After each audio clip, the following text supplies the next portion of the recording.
can lead to the belief that black people lack interior lives altogether.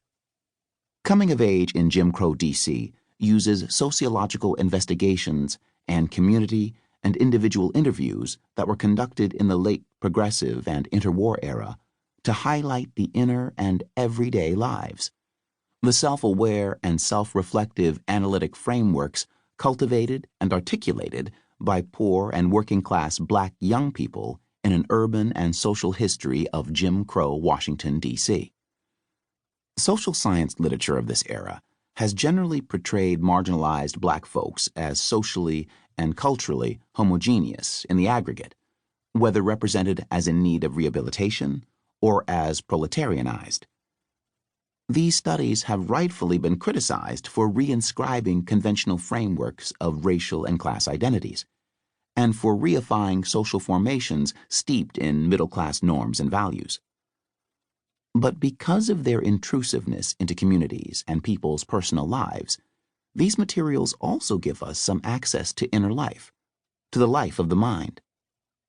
For example, 17-year-old Floretta Johnson's mother, native Washingtonian Clara Winston Johnson, had a long work history as a laundress and child care worker that started when she was 9 years old.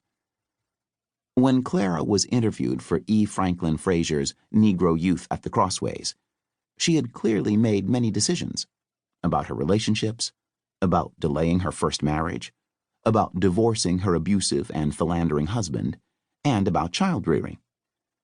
She defied both contemporary conventions and her mother's advice, insisting that she wasn't someone who didn't know her own mind.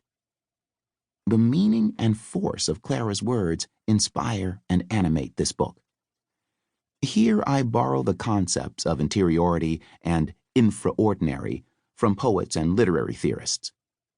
Interiority refers to a consciousness of depth and space within, a sensibility, human inwardness, self, selfhood, self-knowledge, self-cultivation, a place of imagination, fantasy, affect, aesthetics, and sensation, an amorphous space located somewhere inside the human body, generating conviction, satisfaction, and identity.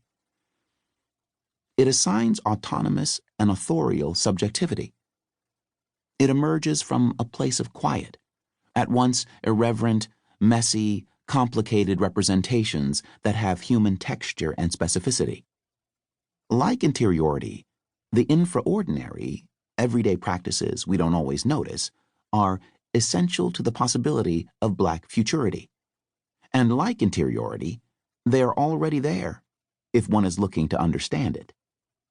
While always linked to the material world and its attendant realities, the interior, as Quashie notes, is not only a bulwark against dominance of the social world, but it has its own sovereignty.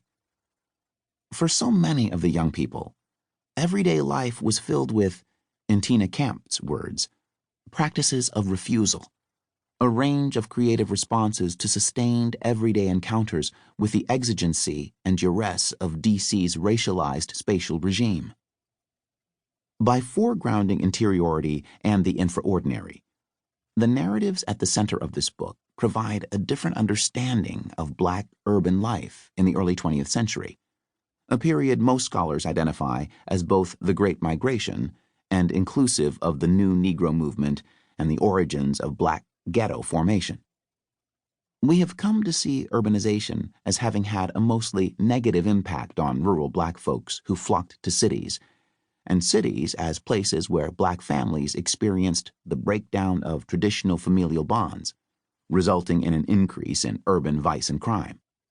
But what comes through in these narratives are the ways in which black young working class and poor people were expertly aware of the economic, spatial, social, and political limitations imposed by the District of Columbia's racially segregationist policies and customs, and their critiques of the juxtaposition of those limitations with the emblematic meanings of the nation's capital.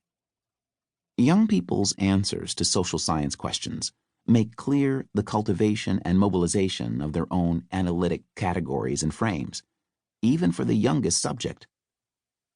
Sometimes these conceptual frames were